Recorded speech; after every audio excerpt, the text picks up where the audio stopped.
ಈ 5 ಕೆಲಸಗಳಲ್ಲಿ ಒಂದನ್ನು ಮಾಡಿದರೂ ವಿಷ್ಣು ಸಮೇತ ತಾಯಿ ಲಕ್ಷ್ಮಿಯ ಅನುಗ್ರಹ ಲಭಿಸುತ್ತದೆ. ನಾಳೆ ಗುರುವಾರ ಶ್ರಾವಣ ಮಾಸದ ಕೃಷ್ಣ ಪಕ್ಷದ ಅಜ ಏಕಾದಶಿಯನ್ನು ಆಚರಿಸಲಾಗುತ್ತದೆ. ಈ ಏಕಾದಶಿಯನ್ನು ಆನಂದ ಏಕಾದಶಿ ಎಂದು ಕೂಡ ಕರೆಯುತ್ತಾರೆ. ಸಾಮಾನ್ಯವಾಗಿ ಶ್ರಾವಣ ಮಾಸದಲ್ಲಿ ಈ ಏಕಾದಶಿ ಬರುವುದರಿಂದ ಈ ಏಕಾದಶಿಗೆ ಐಶ್ವರ್ಯ ಮತ್ತು ಸಮೃದ್ಧಿಯನ್ನು ದಯಪಾಲಿಸುವ ಏಕಾದಶಿ ಎಂದು ಕರೆಯಲಾಗುತ್ತದೆ. ಧರ್ಮಗ್ರಂಥಗಳ ಪ್ರಕಾರ ಈ ಏಕಾದಶಿಯಂದು ಉಪವಾಸವು ವಿಶೇಷ ಮಹತ್ವವನ್ನು ಹೊಂದಿದೆ ಮತ್ತು ಉಪವಾಸದ ಜೊತೆಗೆ ಈ ದಿನದಂದು ಕೆಲವು ವಿಶೇಷ ಕ್ರಮಗಳನ್ನು ತೆಗೆದುಕೊಳ್ಳುವುದರಿಂದ ಲಕ್ಷ್ಮೀ ದೇವಿಯು ಸಂತುಷ್ಟಳಾಗುತ್ತಾಳೆ, ನಿಮಗೆ ಸಂಪತ್ತು ಮತ್ತು ಸಮೃದ್ಧಿಯನ್ನು ನೀಡುತ್ತಾಳೆ. ವೈಕುಂಠದ ಒಡೆಯನಾದ ವಿಷ್ಣುವಿನ ಆರಾಧನೆ ಮಾಡುವುದರಿಂದ ನಮ್ಮ ಕಷ್ಟಗಳೆಲ್ಲ ಪರಿಹಾರವಾಗುತ್ತದೆ. ವಿಷ್ಣುವಿನ ಪೂಜೆಗೆ ಮೀಸಲಾಗಿರುವ ದಿನವೆಂದರೆ ಹುಣ್ಣಿಮೆ, ಏಕಾದಶಿ ಮತ್ತು ಗುರುವಾರ ತುಂಬಾ ಶ್ರೇಷ್ಠ. ಸಾಮಾನ್ಯ ದಿನಗಳಲ್ಲಿ ಮಾಡುವ ಆರಾಧನೆಗಿಂತ ಈ 3 ದಿನದ ಆರಾಧನೆಗೆ ಒಳ್ಳೆಯ ಫಲಗಳು ಪ್ರಾಪ್ತಿಯಾಗುತ್ತದೆ. ಈ ದಿನ ಭಗವಾನ್ ವಿಷ್ಣುವನ್ನು ಪೂಜಿಸಲಾಗುತ್ತದೆ. ಈ ದಿನದಂದು ಕೆಲವು ವಿಶೇಷ ಪರಿಹಾರ ಕ್ರಮಗಳನ್ನು ತೆಗೆದುಕೊಳ್ಳುವುದರಿಂದ ಲಕ್ಷ್ಮೀ ದೇವಿಯೊಂದಿಗೆ ಭಗವಾನ್ ವಿಷ್ಣುವಿನ ಆಶೀರ್ವಾದವನ್ನು ಪಡೆಯಬಹುದು. ಗುರುವಾರ ಶ್ರೀ ವಿಷ್ಣುವಿನ ಆರಾಧನೆಗೆ ವಿಶೇಷವಾದ ದಿನ.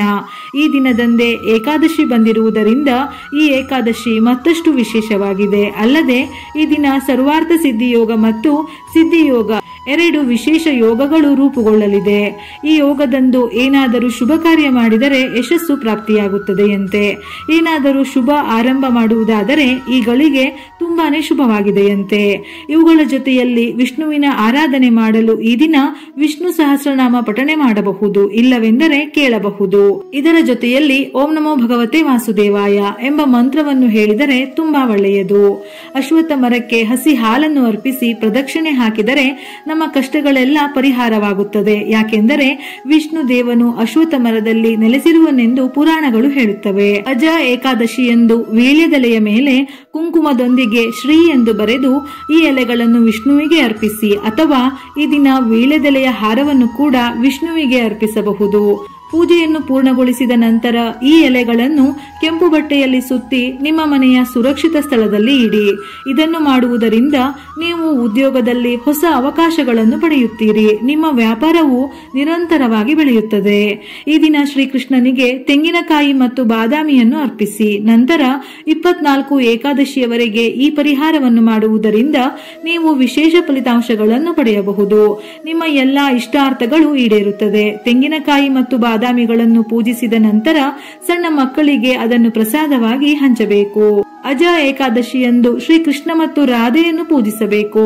ದಕ್ಷಿಣಾವರ್ತಿ ಶಂಖದಲ್ಲಿ ಹಸಿ ಹಾಲು ಮತ್ತು ಕುಂಕುಮವನ್ನು ಸೇರಿಸಿ ಭಗವಾನ್ ವಿಷ್ಣುವಿಗೆ ಅಭಿಷೇಕ ಮಾಡಿ. ಹೀಗೆ ಮಾಡುವುದರಿಂದ ನಿಮ್ಮ ಮನೆಯಲ್ಲಿ ಯಾವತ್ತೂ ಆಹಾರ ಧಾನ್ಯಗಳ ಕೊರತೆಯಾಗುವುದಿಲ್ಲ. ಈ ದಿನ ಮನೆಗೆ ಬಂದ ಅತಿಥಿಯನ್ನು ಖಾಲಿ ಕೈಯಲ್ಲಿ ಕಳುಹಿಸಬೇಡಿ.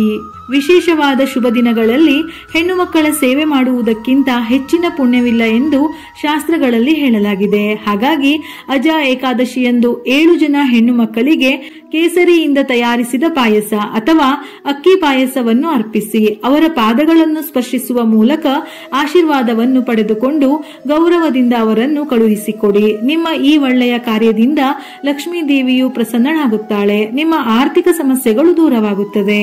ವಿಷ್ಣು ಮತ್ತು ಲಕ್ಷ್ಮೀ ಪೂಜೆಯಲ್ಲಿ ಶ್ರೀಗಂಧ ಮತ್ತು ಕುಂಕುಮಕ್ಕೆ ವಿಶೇಷ ಮಹತ್ವವಿದೆ. ಈ ಏಕಾದಶಿಯಂದು ಶ್ರೀಗಂಧ ಮತ್ತು ಕುಂಕುಮದ ತಿಲಕವನ್ನು ವಿಷ್ಣುವಿಗೆ ಅರ್ಪಿಸಿ ನಿಯಮಾನುಸಾರವಾಗಿ ಪೂಜಿಸಿ. ನಂತರ ನಿಮ್ಮ ಹಣೆಗೂ ತಿಲಕವನ್ನು ಹಚ್ಚಿ ಮನೆಯಿಂದ ಶುಭ ಕಾರ್ಯಗಳಿಗೆ ಹೋಗಿ. ಹೀಗೆ ಮಾಡುವುದರಿಂದ ನಿಮ್ಮ ಕೆಲಸವು ಯಾವುದೇ ಅಡೆತಡೆ ಇಲ್ಲದೆ ಪೂರ್ಣಗೊಳ್ಳುತ್ತದೆ. ಲಕ್ಷ್ಮೀ ದೇವಿಯು ನಿಮ್ಮ ಮನೆಯಲ್ಲಿ ನೆಲೆಸುತ್ತಾಳೆ. ಈ ದಿನ ತಪ್ಪದೆ ಅಜ ಏಕಾದಶಿಯ ವ್ರತದ ಕಥೆಯನ್ನು ಕೇಳಬೇಕು ಅಥವಾ ಓದಬೇಕು. ಏಕಾದಶಿಯ ವ್ರತದ ಕಥೆಯನ್ನು ಈಗಾಗಲೇ ಹಿಂದಿನ ವಿಡಿಯೋದಲ್ಲಿ ಸಂಪೂರ್ಣವಾಗಿ ತಿಳಿಸಲಾಗಿದೆ. ವಿಷ್ಣುವನ್ನು ಸಂತೃಪ್ತಿಗೊಳಿಸಲು ನಾಳೆ ಸಂಜೆ ತಾಯಿ ತುಳಸಿಯನ್ನು ಪೂಜಿಸಿ ತುಪ್ಪದ ದೀಪವನ್ನು ಹಚ್ಚಿ 11 ಪ್ರದಕ್ಷಿಣೆಯನ್ನು ಹಾಕಿದರೆ ವಿಷ್ಣು ಸಮೇತ ತಾಯಿ ಲಕ್ಷ್ಮಿಯ ಸಂಪೂರ್ಣ ಅನುಗ್ರಹ ಮನೆ ಹಾಗೂ ಕುಟುಂಬಕ್ಕೆ ಪ್ರಾಪ್ತಿಯಾಗುತ್ತದೆ. ವಿಡಿಯೋ ಇಷ್ಟ ಆಗಿದ್ದಲ್ಲಿ ಮರೆಯದೆ ಲೈಕ್ ಮಾಡಿ. ಹೆಚ್ಚಿನ ಮಾಹಿತಿಗಳಿಗಾಗಿ ನಮ್ಮ ಫೇಸ್ಬುಕ್ ಪೇಜ್ ಅನ್ನು ಫಾಲೋ ಮಾಡಿ. ಇದೇ ರೀತಿಯ ಮನಮುಟ್ಟುವ ಉಪಯುಕ್ತ ಮಾಹಿತಿಗಳಿಗಾಗಿ ಮತ್ತೆ ಭೇಟಿಯಾಗೋಣ.